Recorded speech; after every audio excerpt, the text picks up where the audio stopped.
નેત્રંગ તાલુકાના ચાસોડ ગામે દૂધ મંડળીના ગોદામમાંથી ઘીના ડબ્બાની ચોરીનો ભેદ એલસીબી પોલીસે ઉકેલી નાખી 6 ચોરોને ઝડપી લીધા હતા।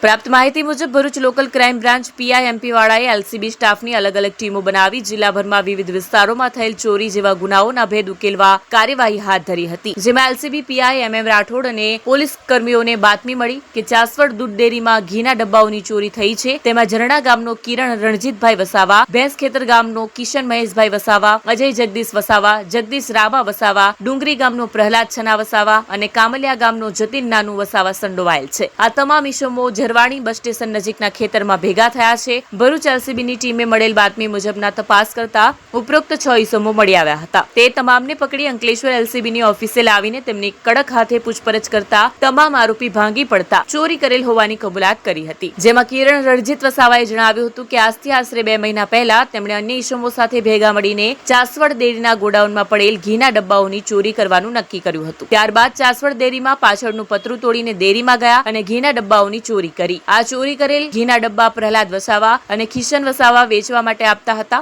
જે બજારમાં અલગ અલગ દુકાને વેચી આવી જે રૂપિયા મળતા હતા તેમાંથી સરખા ભાગે વહેંચણી કરતા હતા। છેલ્લા 2 મહિનામાં અનેકો વખત ચાસવડ ડેરીમાંથી ઘીના ડબ્બાની ચોરી કરી હતી, પરંતુ થોડા સમય પછી બજારમાં આ ઘીના ડબ્બા આપવા જતા દુકાનવાળા બિલની માંગણી કરતા હતા, જેથી નેત્રંગ બજારમાં ગાંધી પ્રોવિઝન નામની દુકાનમાં ગોપાલભાઈ શંકરભાઈ ગાંધીને વેચાણ કરતા હતા અને તેઓ બિલ નતા માંગતા ચોરી કરેલ ઘીના ડબ્બા આ ગાંધી પ્રોવિઝન નામની દુકાનમાં વેચાણ કર્યા હોવાનું જણાવતા ચોરી કરનાર કુલ 6 આરોપીઓ અને ચોરીનો માલ લેનાર એક ઇસમ મળી કુલ 7 ઇસમોને ઝડપી લઈ આગળની તપાસ માટે અંકલેશ્વર શહેર બી ડિવિઝન પોલીસને સોંપી નેત્રંગ પોલીસને જાણ કરી હતી। આ ગુનામાં ફરાર રાજેન્દ્ર જગદીશ વસાવાની ધરપકડના ચક્રો ગતિમાન કર્યા હતા।